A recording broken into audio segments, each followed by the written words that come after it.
Ang kwentong ito ay hango sa totoong buhay. Karanasan ito ni Marlon. Taong 1977, Hinubaan, Negros Occidental.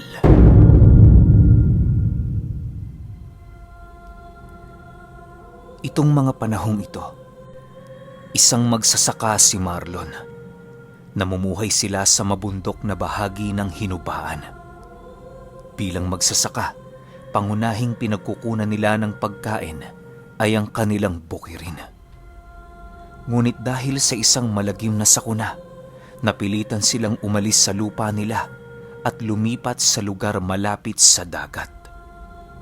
At dito naganap ang kakaibang engkwentro ni Marlon. Kakalipat pa lang nila noong mga panahong ito sa bagong bili nilang lupa. Medyo nangangapa pa sila sa paligid dahil wala silang masyadong kakilala. Hindi rin alam ng kanyang ama kung ano ang pwede niyang pagkakitaan, gawa nga ng ibang mundo ang gagalawan nilang mag-anak. Nasa edad 15 pa lang si Marlon noong mga panahong ito. Nag-aaral ng high school, pero pinili niyang huminto muna pansamantala para tumulong sa kanyang ama. Alam din kasi ng binata na kinakailangan ng kanyang ama ang isa pang pares ng mga kamay, lalo na at nangangapa sila sa bago nilang kapaligiran. Buti na lang at may isa silang mabait na kapitbahay na itatago na lang natin sa pangalang Tatang Andres. Kilala ito bilang isang mahusay na manggagamot sa lugar.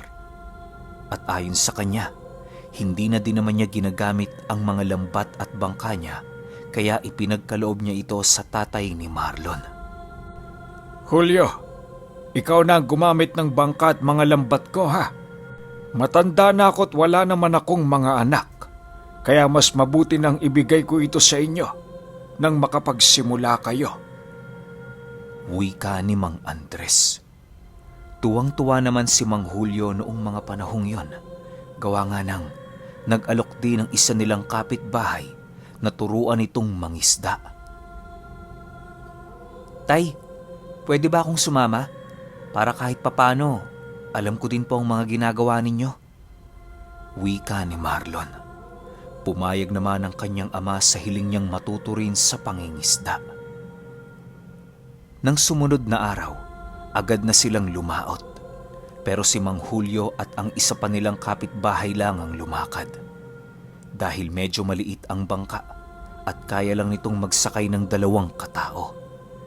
Naiwan sa dalampasigan sina Mang Andres at Marlon. Habang nakaupo sa buhangin, ay kinakausap ng matanda si Marlon.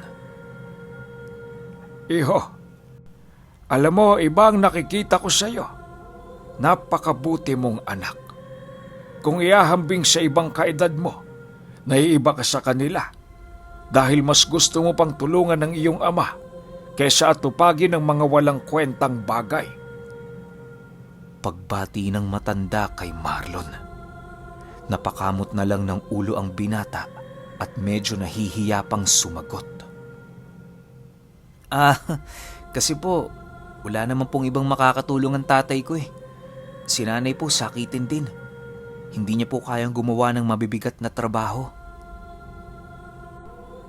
Sa paglipas ng panahon, naging katuwang ng kanyang ama si Marlon. Hanggang sa tuluyan ng nanghina ang katawan nito. Kaya kadalasang si Marlon lang ang mag-isang lumalaot. At dahil dito, nagkaroon ng isang engkwentro si Marlon na lubusang nagpabago ng buhay niya. Isang hapon habang naghahanda, nilapitan siya ng kanyang ama para pigilang lumaot. Gawa ng medyo lumalakas ang hangin at makulimlim. Pero hindi nagpapigil si Marlon. Tugon ito sa kanyang ama na mas higit niyang uunahin ang kanilang pangkabuhayan kesa sa takot. Kailangan kasing makaipon ni Marlon pambili ng gamot ng kanyang ama at ng inang kapwa may sakit. Pagdating ng gabi, agad nang tumulak ang binata palaot. Habang naglalagak ng lambat, Napansin niyang tila paikot-ikot lang siya sa dagat. Huminto siya saglit at tiningnan ang pulong pinagmulan niya. Pero wala namang kakaiba at tama naman ang direksyon niya. Kaya ipinagpatuloy niya ang paglalagak. Matapos niyang mailagak ang lambat, agad siyang nagsagwan papalayo rito. Nagpahinga siya ng ilang oras bago batakin ang lambat. Pero hindi sinasadyang nakatulog si Marlon at nagising siyang dinuduyan na ng alon ang kanyang bangka. Dali-dali siyang nagsagwan upang batakin ang lambat, ngunit nang marating na niya ang unang buya at manghihilahin na niya ito, napansin niyang umiikot ang tubig.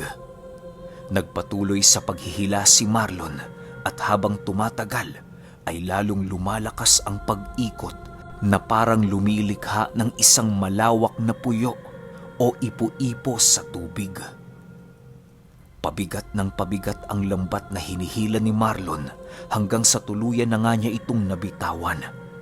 Sa kasamaang palad, sumabit ang paa niya sa lambat kaya aksidente siyang natangay nito.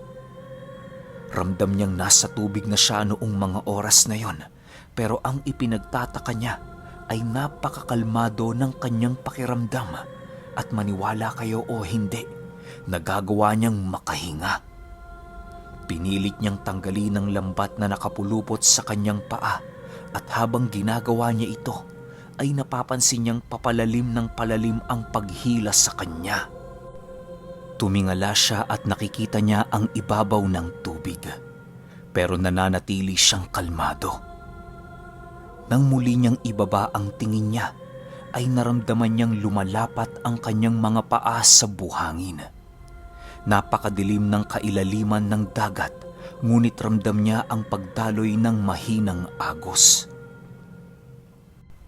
Sa hindi malamang dahilan, unti-unti niya itong sinundan.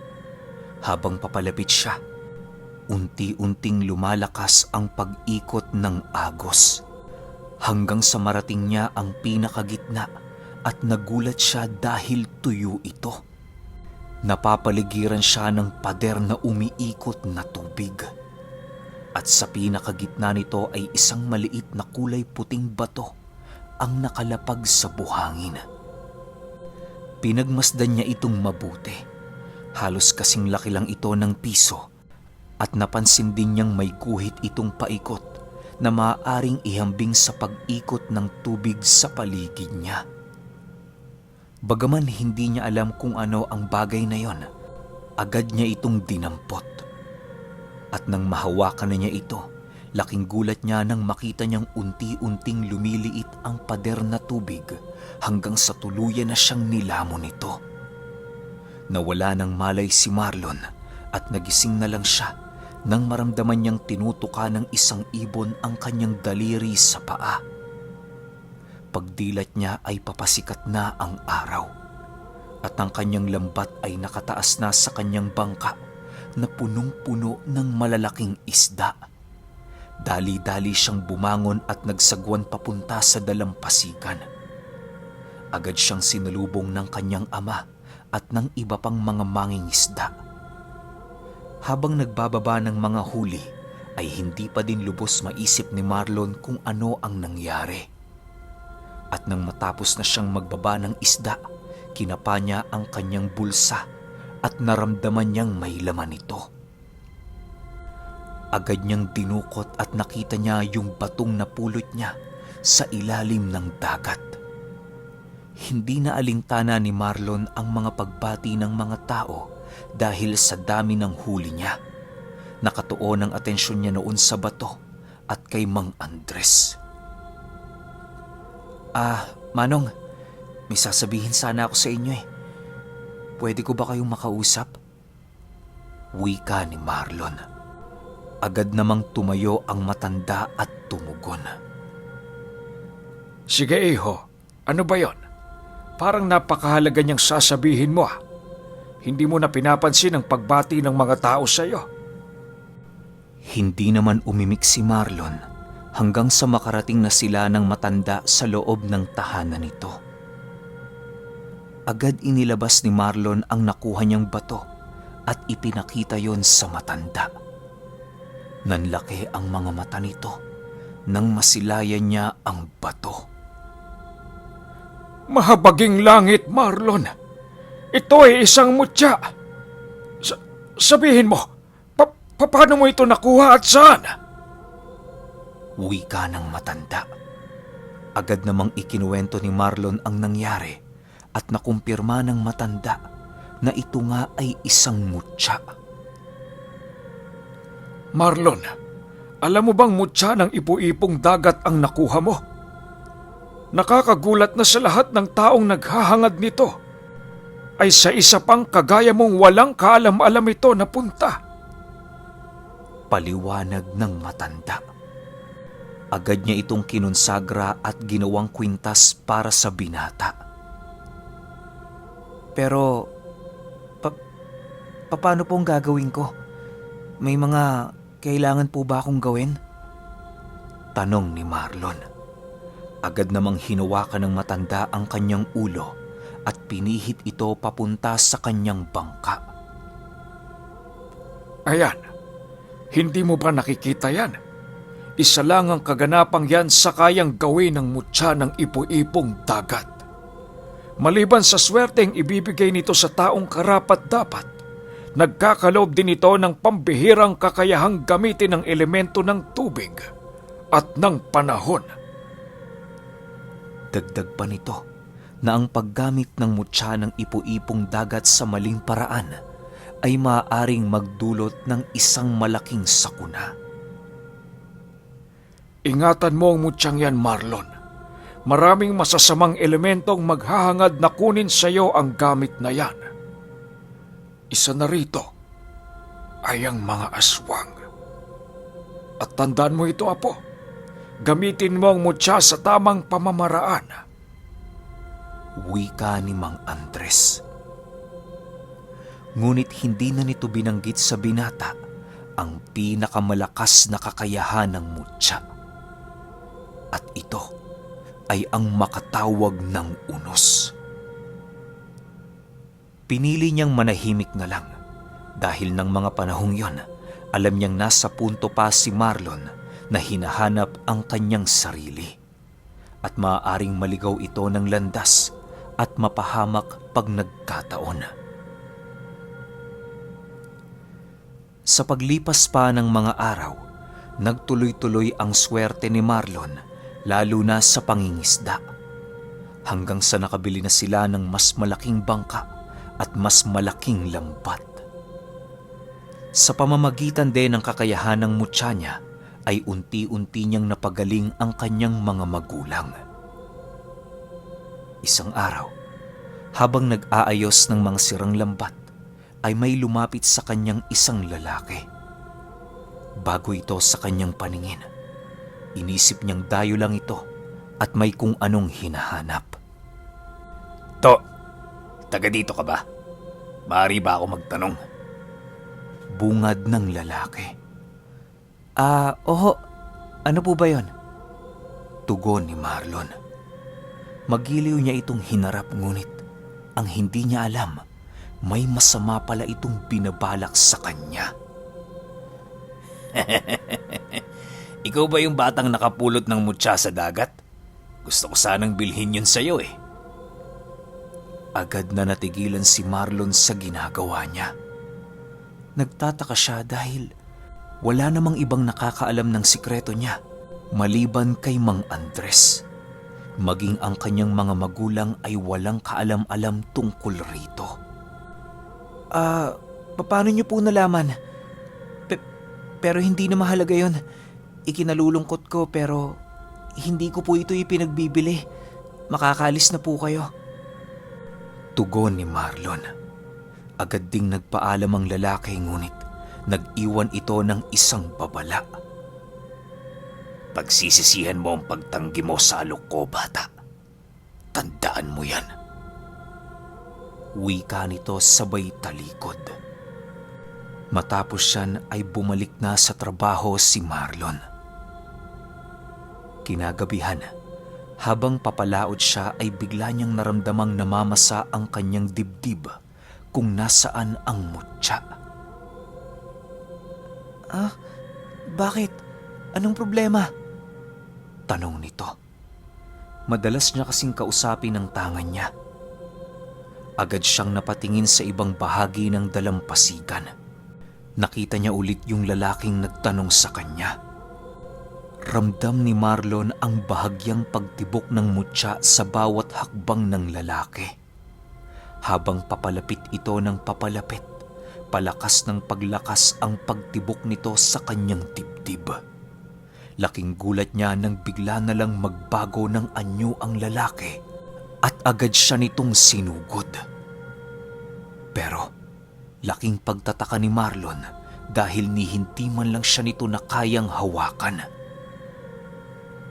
At dahil sa sobrang pagkagulat, nagawa niyang suntukin ng nilalang dahilan para tumilapo nito ng malayo. Saan ang galing yun? Wika ni Marlon sa kanyang sarili. Ang alam niya lang kasi ay swerte lang ang ibinibigay ng tangan niyang mutya. At nang mapagtanto ng nilalang na kayang gamitin ni Marlon ang tangan niya, unti-unti itong umatras. Agad din namang umalis sa lugar si Marlon at sinabi kay Mang Andres ang nangyari. Lolo Andres! Sinalakay po ako ng aswang!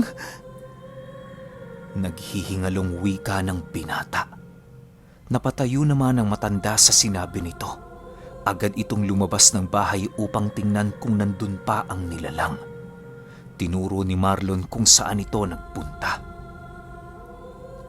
Sandali lang, Marlon. Kukunin ko lang ang tungkod ko. Huwag ka munang magpapalaot. Masyadong delikado. Manatili ka sa bahay at bantayan mo ang mga magulang mo. Wika ni Mang Andres. Sinunod naman ito ng binata. Agad na lumakad ang matanda upang sundan ang naiwang bakas ng nilalang. Papasok ito sa loob ng masukal na mga kugon. Pinili ng matandang hindi na tumuloy sa paghabol dahil na din sa medyo may kabagalan na din ang pagkilos niya. Agad siyang umuwi at kinausap ang binata. Sinabi ni Marlon ang mga naganap bago ang pag-atake. Napagalitan pa siya ni Mang Andres dahil hindi niya ito nabanggit sa matanda. Sana sinabi mo ito sa akin ng maaga para napaghandaan natin ang pagsalakay niya. Pero alam kong magbabalik ang nilalang na yon para sa mutya mo, Marlon. Mag-iingat ka palagi. At kapag may nangyaring hindi maganda, magsabi ka kaagad. Wika ng matanda. Agad na ding umuwi si Marlon sa kanilang bahay. Nadatnan niyang gising pa ang kanyang ama. Oh, Marlon, butit nakauwi ka na. Nabalitaan ko kay Mang Andres na nangyari ah. Ano, nasugatan ka ba? Alalang tanong ng kanyang ama.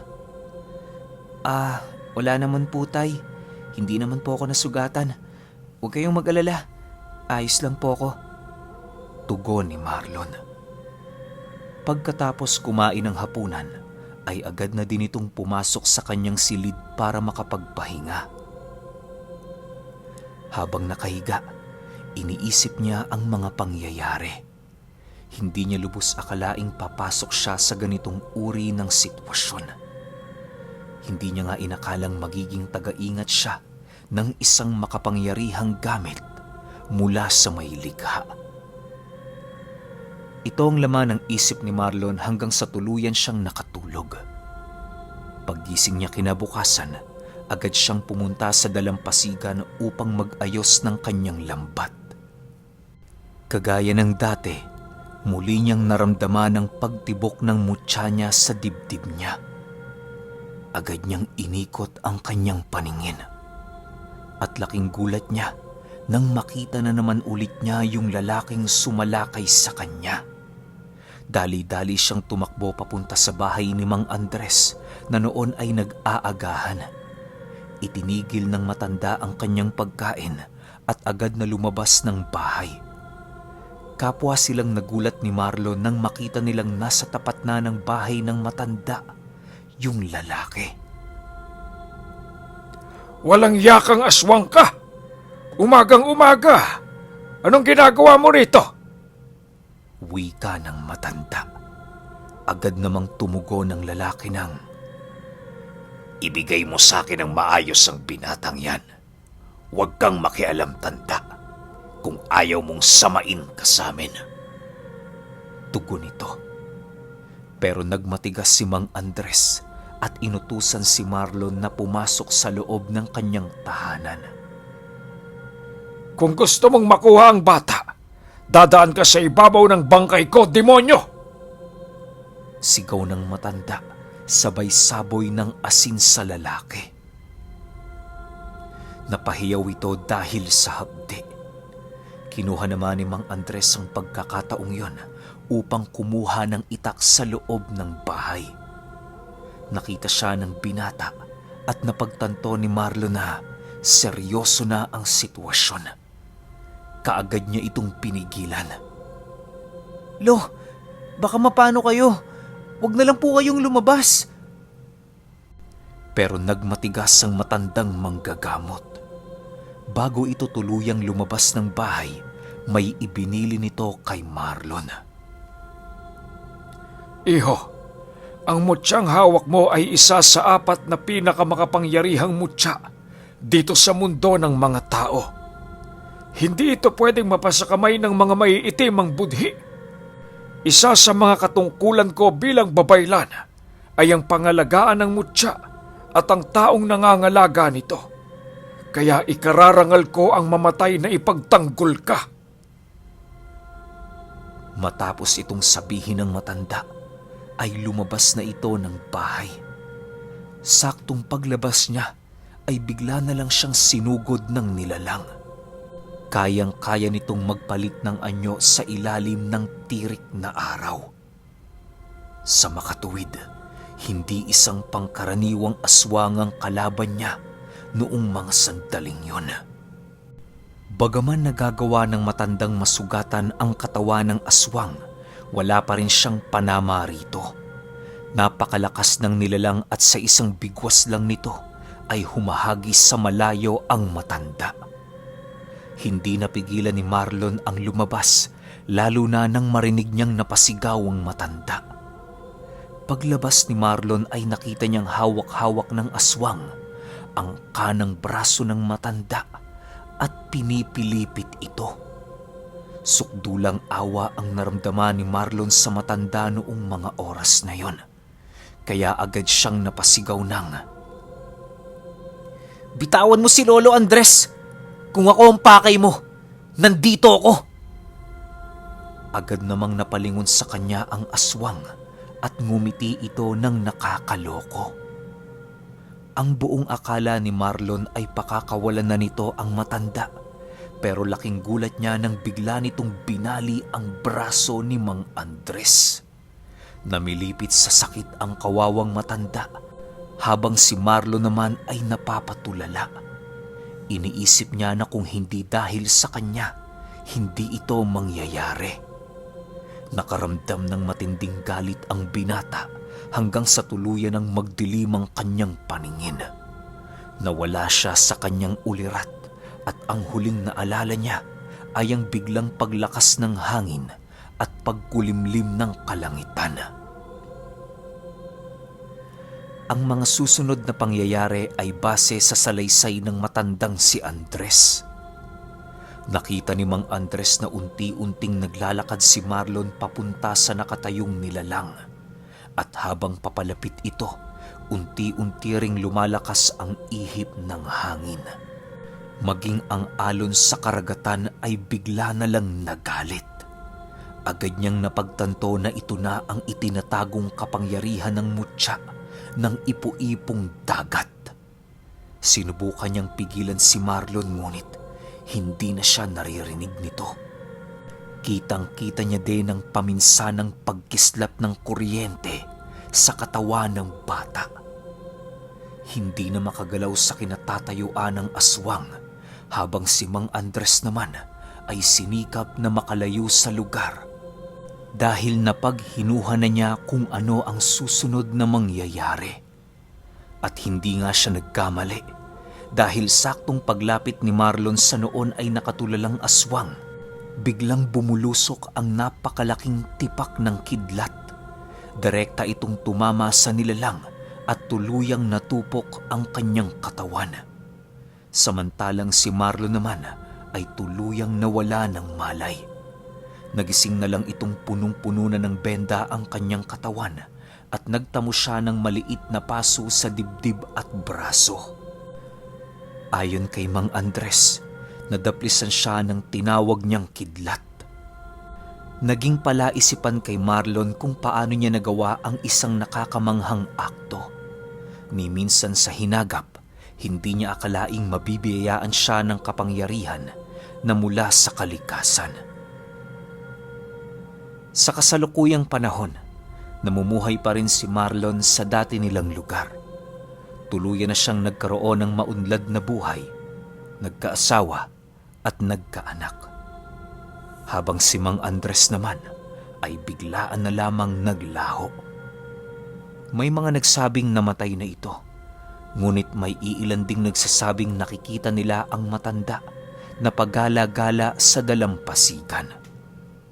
Ngunit para kay Marlon, nananatiling buhay ang alaala ng matanda na siyang naging tagaprotekta ng hawak niyang pang-apat na pinakamalakas na mutya sa buong mundo.